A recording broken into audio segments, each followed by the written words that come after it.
Yo, salut à tous, j'espère que vous allez bien. Aujourd'hui j'avais envie de revenir sur mon ancienne vie. Il y a quelques années, une époque lointaine où je ne vivais pas encore de mon travail à la télévision ou de mon métier de youtubeur. Une époque où j'ai fait beaucoup de petits boulots, dont un en particulier. Vous avez vu le titre de la vidéo, c'est le combini. Alors je vous en ai déjà un petit peu parlé dans certaines de mes vidéos, déjà parce que je trouve vraiment que c'est un des meilleurs petits boulots à faire au Japon. Parce que clairement, quand tu masters le combini et que t'es capable de gérer la commande des produits, les stocks, l'arrivée des cartons, la mise en rayon, gérer la poste, la bouffe aussi à préparer, les karaage, les tsukaman, les oden, le café, tout en accueillant les clients et en servant à la caisse.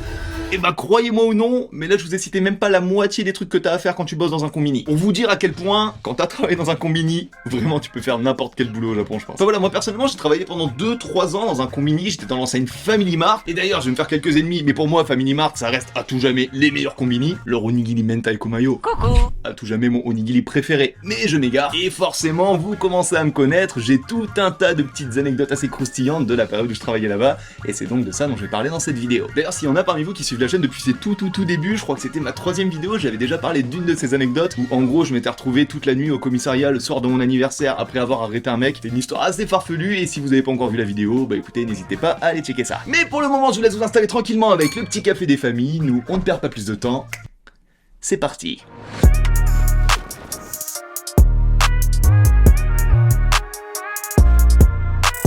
Avant de commencer, il y a un élément à prendre en compte, parce que vous allez voir que pas mal des histoires que je vais vous raconter, ça découle directement de ça. C'est que moi, à l'époque où je travaillais dans le combini, je faisais aussi d'autres boulots à côté, comme le modeling, etc. Et du coup, pour me libérer un petit peu du temps en journée, j'avais pris la décision de travailler au combini de nuit. Ce qui fait que je travaillais de 20h, 21h le soir à peu près, jusqu'à 7-8h du matin. À savoir aussi qu'à partir d'une certaine heure, je me retrouvais tout seul, du coup, à gérer tout seul le magasin. Et ça, vous allez voir que pour certaines anecdotes, ça a de l'importance. Et d'ailleurs, vous vous imaginez bien que rester comme ça tout seul toute la nuit, au bout d'un moment, tu peux commencer un petit peu à te faire chier, et dans ces moments-là, tu peux faire des trucs comme jouer aux jeux vidéo, par exemple. Et vous voyez un petit peu la transition qui arrive. Des jeux comme le sponsor de cette vidéo, Red Shadow Legends.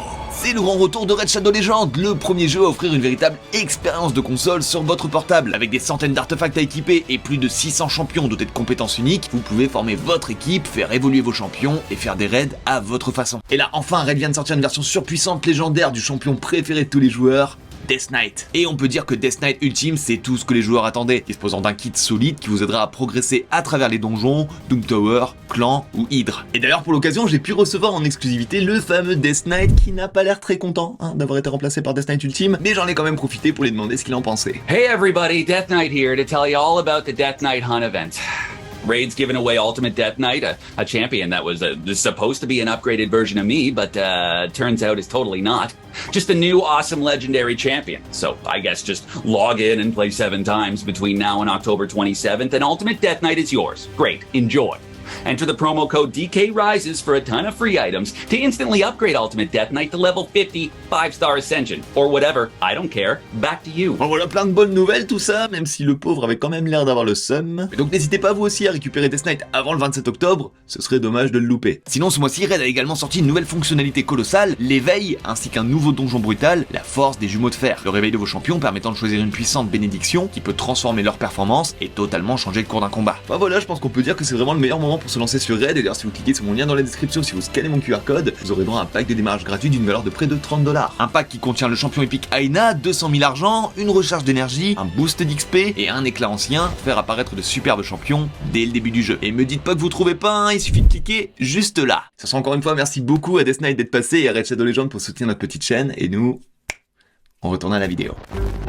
Le fumeur du combini. Bon alors là c'est la première anecdote, et déjà on commence fort parce que ce mec là dont je vais vous parler, il m'a saoulé. On peut clairement dire qu'il m'a saoulé, vous allez comprendre. En gros si vous voulez, devant la plupart des combini, il y a un espèce de gros cendrier pour les personnes qui fument, et du coup la plupart des gens voilà, ils s'achètent leur clope au combini, ils sortent dehors, ils se fument une petite clope dehors. C'est quelque chose qui est assez courant, si vous êtes déjà venu au Japon, je pense que vous voyez exactement de quoi je parle. Sauf que du coup, un matin, moi je suis en train de travailler, j'arrive sur ma fin de journée, ma fin de soirée plutôt, et là j'entends quelqu'un qui arrive, et il y a comme une espèce de bonne grosse odeur de clope. Même moi qui étais fumeur à l'époque, ça me gênait. Et du coup, je vois le petit vieux qui rentre comme ça et qui se dépêche, qui va vite vers les chiottes. Et du coup, je me dis assez naturellement que pour que ça pue à ce point-là, bah, certainement le mec qui doit être un énorme fumeur. Sauf que du coup, après qu'il ait fait ce qu'il avait à faire aux chiottes, le monsieur se prend un petit café, il arrive à la caisse, et là je me rends compte que, bah, il sent pas plus la clope que ça, le monsieur en lui-même. Et du coup, je commence à trouver ça un petit peu bizarre. Je me dis, mais du coup, c'était quoi l'espèce de grosse odeur de clope bien dégueulasse de tout à l'heure, si c'est pas le mec. Et du coup, après que le gars il a acheté son café et qu'il se soit barré, je me dirige un petit peu vers les chiottes où il était allé, et là je comprends ce qui s'est passé. Parce que les chiottes, mon dieu, il y a de la fumée de partout, ça pue la clope. Le mec, en gros, il est rentré avec sa clope, il l'a fumé tranquillou dans les chiottes pendant qu'il posait sa pêche. Ce qui, bien sûr, mais je pense que vous le savez, est totalement interdit. Donc forcément, à ce moment-là, bon, moi je suis un petit peu énervé, hein, je mets des petites un petit peu partout parce que ça pue vraiment, et je me dis que le prochain client qui va arriver, si ça pue comme ça, il va un petit peu râler. C'est-à-dire que ça pue littéralement la merde. Mais bon voilà, c'est fait, on peut rien y faire. Donc à partir de là, plusieurs jours passent, je me retrouve un autre matin, comme ça, à finir un petit peu ma petite soirée, et là je vois le même gars qui revient. Alors forcément maintenant je le connais le gars, j'ai eu le temps d'analyser sa tête, je vois exactement qui c'est. Et donc là je prends bien le temps de l'analyser au moment où il est rentré, et je vois qu'effectivement, il a une clope dans la main cet enfoiré. Et donc le gars, je sais pas s'il a capté que je l'ai capté, mais le mec il fonce, et hop, il s'enferme dans les chiottes. Alors moi forcément qu'il est grillé, bah je vais jusqu'aux chiottes, je le frappe un bon coup cette fois, et je lui dis, excusez-moi monsieur, je vous ai vu rentrer avec votre clope, veuillez sortir s'il vous plaît. Sauf que là le gars, sans ouvrir la porte, hein, en restant dans ses chiottes, il me dit que non, pas du tout, que je suis un menteur, que c'est moi qui me trompe. Sauf que vous l'imaginez bien, le mec, une fois qu'il ouvre la porte, encore une fois, de la fumée de partout, ça pue la clope, enfin voilà. C'est obvious. Sauf que, oh, il m'affirme que non, il m'affirme que c'est pas du tout vrai, que je suis un menteur et tout. Mec, la mauvaise foi, putain. Un truc de fou. Et du coup forcément moi qui ne suis pas crédule, hein, je le préviens, je lui dis écoutez monsieur, vous l'avez déjà fait la dernière fois, là c'est la deuxième fois, c'est totalement interdit, donc s'il vous plaît, ne le refaites plus. C'est pas bien, il fallait pas le faire. J'essaye de rester un minimum poli, j'essaye de rester un petit peu gentil, vous connaissez tatemae, tout ça, à la japonaise, mais là heureusement vous vous doutez bien que le mec, bon voilà, il est revenu à la raison, hein, il a compris un petit peu ses erreurs, et il a complètement arrêté ses conneries. Mais non, à peine quelques jours plus tard, le même bonhomme qui revient, même mode opératoire, il arrive, clope dans la main, il marche, hop, et il s'enferme dans les chiottes. Et là c'est la fois de trop. Là je sens qu'il va falloir que je contienne un maximum en moi pour pas m'énerver. Ouais, c'est le genre de moment où t'es comme ça, t'as juste envie de tout péter. Clairement j'étais comme ça. Autant dire que j'avais envie de rendre mes comptes. Ce qui fait que je retourne le voir, cette fois je donne un bon gros coup dans la porte. Et là je pense que cette fois il a dû sentir que j'étais vraiment énervé. Et surtout il a compris que là tatemae, mes couilles et tout, il y avait plus là. Là c'était... on était dans du vrai là. Et donc bien sûr encore une fois, hein, une fois la porte ouverte, de la fumée de partout, ça empeste la clope. Et je lui dis clairement que bah cette fois ça passe pas et que bah maintenant en fait il faut qu'il dégage. Sauf que contre toute attente, le gars il a fait comme si de rien n'était. Il était là en mode oh je ne vois pas de quoi vous parlez, est-ce que vous pouvez me vendre ce petit café? Et là, clairement, je lui ai dit non. Non, ton café, tu vas te l'acheter autre part, mon pote. Tiens, je me rappelle que je lui avais même dit que genre j'allais prendre sa photo, en fait, qu'il y avait sur les caméras de sécurité, et que j'allais l'imprimer pour que les autres gens qui travaillent aux autres horaires et tout, ils le laissent pas rentrer et tout. Ce que je n'ai pas fait, hein, mais au moins ça l'a bien fait flipper. Même si j'en ai quand même parlé au Tencho, donc le Tencho c'est le manager du magasin, pour qu'il sache un petit peu ce qui s'est passé pendant qu'il était pas là. Et donc à partir de là, bah écoutez, ce pauvre monsieur, on ne l'a jamais revu à ce que je sache. Alors tout ce que j'espère, c'est qu'il a compris sa connerie et qu'il s'est arrêté, hein, qu'il a pas juste été emmerdé un autre combini plus loin. Mais du coup, voilà, il m'a bien cassé les couilles celui-là. Don't pass. Alors cette anecdote, à chaque fois que j'y repense, elle me fait mourir de rire tellement, vous allez comprendre, mais le sketch il était insane. Alors avant tout il faut que je vous donne un petit peu de contexte, hein. Si vous voulez, dans les combini on vend aussi des produits frais, et pour les produits frais du coup il y a une date en fait à partir de laquelle on n'a plus le droit de vendre un certain produit. Et du coup nous on tourne 2-3 fois comme ça dans la journée pour retirer les produits qui sont du coup des produits invendables. Sauf que vous imaginez bien que ces produits là ils sont toujours comestibles, et du coup plutôt que de les jeter, ce qui serait du gaspillage, la plupart du temps dans les combini, les gens qui travaillent à ces heures là ils les récupèrent pour manger, etc. Enfin voilà, ça part pas juste à la poubelle. Et ça arrive même parfois, ce qui était mon cas du coup, que le manager il nous autorise à récupérer les invendus et à les ramener chez nous. Et aussi, autre petit point très rapide, mais vous allez voir qu'il a beaucoup d'importance, le fait que je travaille la nuit, ça fait que les gens qui travaillent la journée, je ne les connais pas. Clairement, c'est des gens que je n'ai jamais vu. Ce qui nous amène donc à un certain jour, je crois que c'était le week-end, et du coup je passe un petit coup de fil au manager en lui expliquant que j'ai plus rien à grailler chez moi, ça fait un peu con de dire comme ça, mais du coup je lui demande si je peux aller récupérer quelques invendus pour manger, parce que j'avais plus rien à manger chez moi. Le rat. Et il me dit que là il y a un certain monsieur Tabata-san je crois, qui travaille en ce moment, et que lui ça le dérange pas plus que ça, il me dit vas-y va récupérer les invendus, il y a aucun problème. Ce qui fait que je me dirige tout doucement vers le combini, je rentre, là je ne vois personne, il y a pas de clients, il y a personne qui travaille, je trouve ça un petit peu bizarre, mais je me dis que comme c'est une heure assez creuse, peut-être que le fameux monsieur Tabata il est en arrière-salle en train de faire des commandes, des trucs comme ça. Enfin voilà, je me pose pas plus de questions que ça, je me dirige vers la salle où il y a les invendus, et donc là en arrivant j'ouvre la porte, je vois le fameux sac dans lequel il y a tous les produits invendus, dans lesquels moi je vais me servir, et je vois au fond le fameux monsieur Tabata avec sa petite tablette en train de faire les commandes. Alors je dis rapidement bonjour à monsieur Tabata, je commence à regarder un petit peu ce qu'il y a dans le sac, et là, je vois le mec qui se lève, tremblotant. Tu sens que le mec il est pas bien, mais genre, vraiment pas bien. Là le mec il pose sa tablette, il se dirige tout doucement vers moi, il me fait NON! Non! Alors moi forcément je commence à prendre peur, je me dis merde qu'est-ce qui se passe, est-ce que j'ai fait une connerie, est-ce que c'est pas le bon sac? Et là le mec, mais tu sens qu'il prend tout son courage à deux mains, il s'approche vers moi, il me fait Don't pass! Et moi pendant tout ce temps-là j'essayais de comprendre ce qui se passait. Je me dis mais pourquoi le mec il s'énerve contre moi, je comprends pas. Et c'est du coup après comme ça 20 bonnes longues secondes que j'ai compris. C'est-à-dire qu'encore une fois comme je vous ai dit tout à l'heure, moi les gens qui travaillent la journée, je ne les connais pas, je ne les ai jamais vus. Mais du coup le monsieur Tabata, lui non plus il m'a jamais vu. Ce qui fait que quand tu te mets dans sa position à lui, le mec il est tout seul en train de travailler, d'un seul coup il voit un grand gaijin qui est même pas habillé en Family Mart en plus, hein, j'étais avec mes habits de tous les jours. Et du coup le grand gaijin qui arrive comme ça, qui fait ouais salut mon gars, j'ai commencé à me servir dans les... Mais bien sûr que le mec il pète un plomb. Le mec il a cru que j'étais un gros voleur. Et comme en plus j'ai une tête de gaijin, il savait pas que je parlais japonais, bah du coup il a essayé de sortir son plus bel anglais, il était en mode je lui ai dit non, vous inquiétez pas, je m'appelle Mitsu, moi je travaille la nuit ici, etc. Il y a le manager qui m'a autorisé à venir chercher des invendus, tout ça. Et au bout d'un moment, là, qu'il a capté. Et au final, ça s'est très très bien terminé. J'ai pu avoir mes petits onigiri gratuits. Mais enfin voilà, cette anecdote là, ce Don't pass! Là, je pense que je m'en rappellerai toute ma life. C'était épique. Complètement épique. Le Yankee arnaqueur. Alors cette histoire-là, blague à part, hein, vraiment, le jour où ça m'est arrivé, ça m'a vraiment traumatisé, vous allez comprendre. Alors si vous voulez, dans le combini où moi je travaillais, il y avait du coup pas mal de clients qui revenaient, hein, et parmi ces clients-là, il y avait un groupe d'une dizaine de gars, assez jeunes, genre j'en à peu près la trentaine, sauf que les gars, tu sentais que c'était un peu tous des Yankees, même plus des mafieux, tu sentais qu'ils tournaient dans des trucs un petit peu louches. Mais bah ça reste des clients, les mecs ils viennent acheter leur onigiri et leur chips au combini, donc forcément nous on les accueillait comme tous les autres.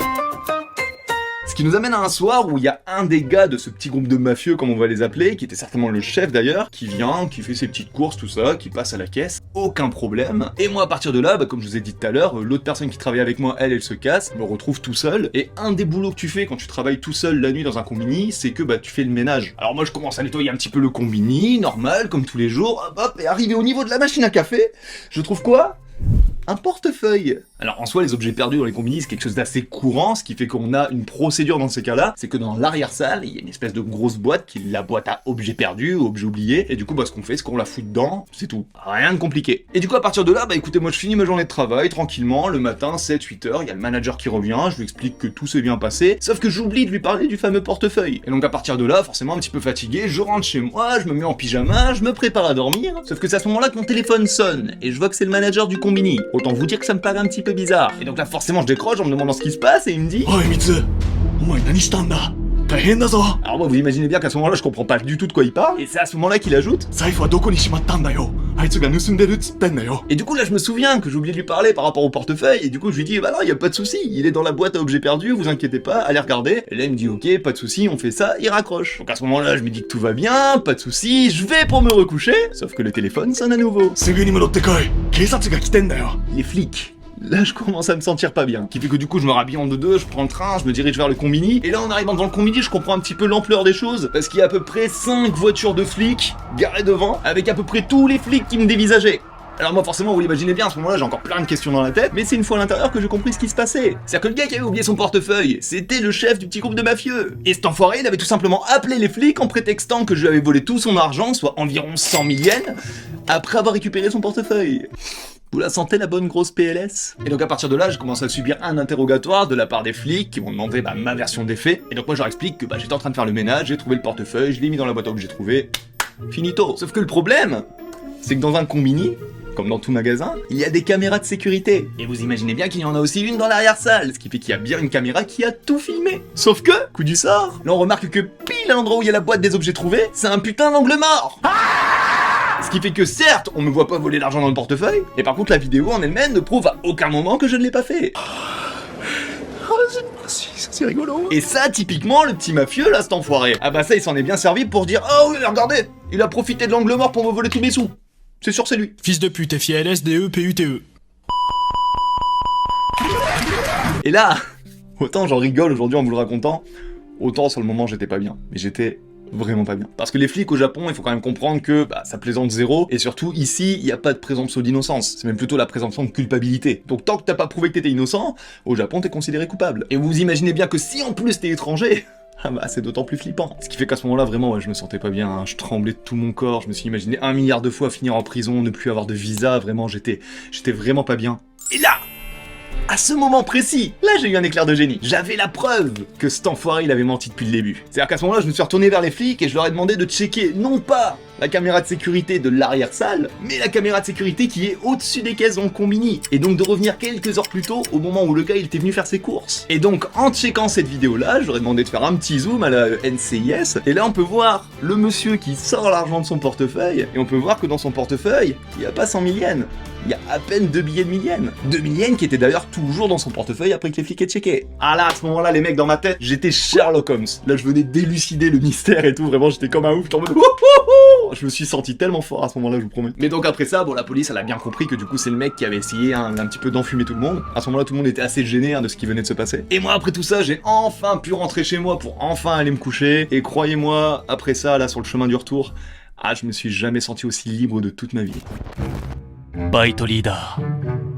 Alors prochaine anecdote, elle est toute petite anecdote, mais j'aime bien la raconter, elle me fait toujours autant rire après autant d'années. C'est que si vous voulez, moi avec le manager du combini, du coup, on s'entendait vraiment bien, ce qui fait que très rapidement après que j'ai été embauché, en fait il m'a confié le rôle de baito leader. Donc en gros le baito leader, c'est que tu restes un baito, mais par contre bah tu gères un petit peu tous les autres baitos, ce qui fait que c'est moi qui faisais les entretiens d'embauche, je gérais des trucs que normalement un baito n'a pas à gérer, enfin voilà, j'avais une place un petit peu au-dessus des autres baitos si vous voulez. Et ça nous amène donc à un soir où en gros bah j'étais en train de bosser au combini, moi j'étais dans l'arrière-salle en train de faire des commandes, et pendant ce temps-là, il y avait un petit jeune, je crois qu'il était lycéen, bah lui il gérait la caisse, etc. Enfin voilà, il gérait l'intérieur du magasin. Sauf qu'à un certain moment, il s'est retrouvé à faire face à un client qui était, comment dire, un petit peu chiant. Vous voyez ce genre de client un petit peu relou, qui râle sur tout, qui sont jamais contents, enfin voilà. Typiquement, il a eu affaire à ce genre de client-là. Et donc moi pendant ce temps-là, bon j'étais toujours dans l'arrière-salle, j'entendais qu'à l'intérieur du magasin, il y a un client qui commençait à hausser un petit peu le ton, mais je m'en suis pas trop fait, c'était pas le premier, c'était certainement pas le dernier. On bat les couilles, frère. Et c'est à ce moment-là qu'il y a le petit jeune qui rentre dans l'arrière-salle et qui m'explique qu'en gros le client il est vraiment pas content et qu'il avait envie de voir en gros le manager, sauf que bah le petit jeune il a expliqué que le manager il était pas là et que la seule personne au-dessus de lui qui était présente en ce moment dans le magasin, c'était le baito leader. Et donc le gars à ce moment-là il était en mode oh baito leader ça me va, allez-y ramenez-le moi là, il faut que je discute avec ton supérieur là, ramène-moi ton baito leader. Et là il y a moi qui débarque comme ça. Bonjour, c'est moi le baito leader. Qu'est-ce qui se passe? Le mec, clairement, il a bugué. Je pense que le mec, il s'attendait pas à avoir un grand gaijin comme ça qui débarque, qui lui parle en japonais en mode vas-y mon pote, c'est quoi ton problème, tu vois. Et le mec, il est devenu tellement sage. Mais le mec, il est devenu sage. Instant. Et du coup, voilà, le mec, il m'a expliqué en gros le problème et ça s'est très vite calmé. Et d'ailleurs, pour le dédouaner, le mec, il avait raison de s'être énervé parce qu'en gros, si vous voulez, il avait demandé au petit jeune de lui filer un sac plastique. Et le petit jeune, en gros, il avait pris le sac plastique le plus petit. Genre, il y a 4-5 tailles de sac plastique, il avait pris le plus petit. Et quand il a vu que ça rentrait pas dedans, au lieu de changer, de lui donner un sac un petit peu plus grand, non, il avait forcé comme ça pour tout mettre dedans. Et du coup le mec il lui a dit oh frérot tu te fous de ma gueule, t'es en train de péter tous les trucs que je viens d'acheter, tu vois. Donc en gros le mec il avait une bonne raison de s'énerver, mais du coup voilà encore une fois ouais, c'était assez rigolo de le voir complètement bugger quand il m'a vu débarquer en tant que baito leader du combini. C'était assez rigolo. Le monstre du combini.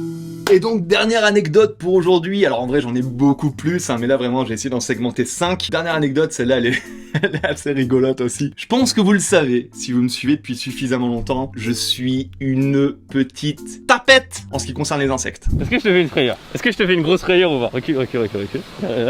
Voilà.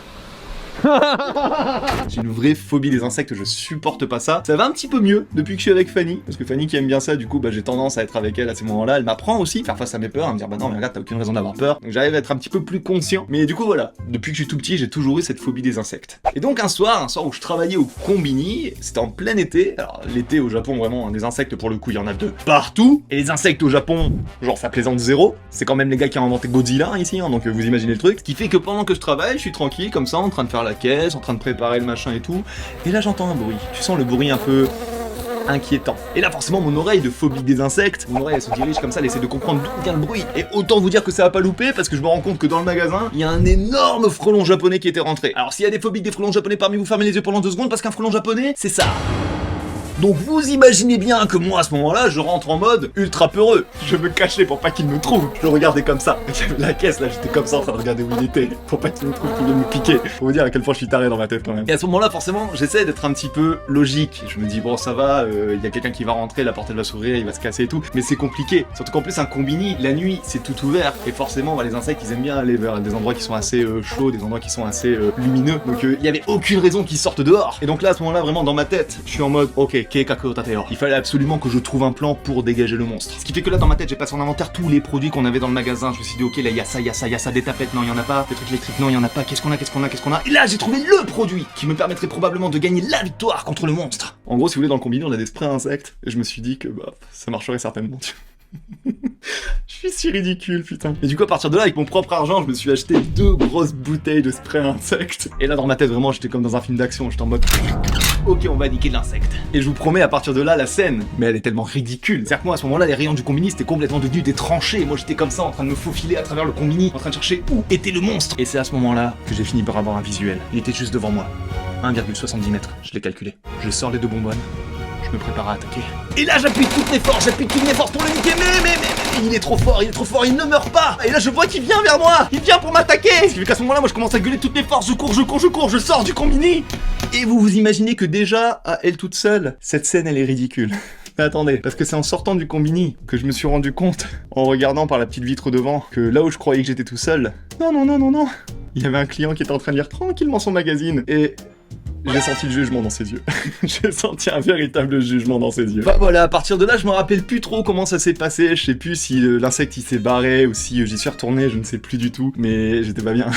J'étais pas bien vraiment. Je me suis senti mais tellement honteux que la personne me voit dans cet état-là en train de gueuler comme ça. Le mec il a dû se dire mais attends c'est qui ce gaijin dans ce combini qui fait tout un cirque. Enfin voilà, c'était l'histoire du monstre du combini et encore aujourd'hui cette histoire, elle me fait beaucoup rire. Et bien sur ce, écoutez mesdames et messieurs, on arrive sur la fin de cette vidéo. Merci beaucoup de l'avoir regardé jusqu'au bout. Alors encore une fois, je vous ai pas donné toutes les anecdotes. C'est-à-dire qu'en 3 ans de travail dans les combini, vous imaginez bien que des anecdotes, j'en ai des tonnes et des tonnes. Là, j'ai pas pu tout vous raconter. J'ai essayé d'en prendre 5 que moi je trouvais personnellement assez rigolotes. Dites-moi ce que vous en avez pensé, dites-moi si vous avez kiffé. Et d'ailleurs, si vous voulez un autre épisode, un épisode 2 avec d'autres anecdotes comme ça que j'ai eu dans les combini, bah écoutez, marquez-le moi dans les commentaires. J'attends ça avec impatience. Et sinon, comme d'habitude, écoutez, je compte sur vous pour le pouce en l'air, le commentaire, l'abonnement, partagez la vidéo aussi. Le partage c'est le plus important. Et nous on se retrouve dans tous les cas la semaine prochaine pour une toute nouvelle vidéo. Sur ce, c'était Mitsu. Stéphanie. Bye.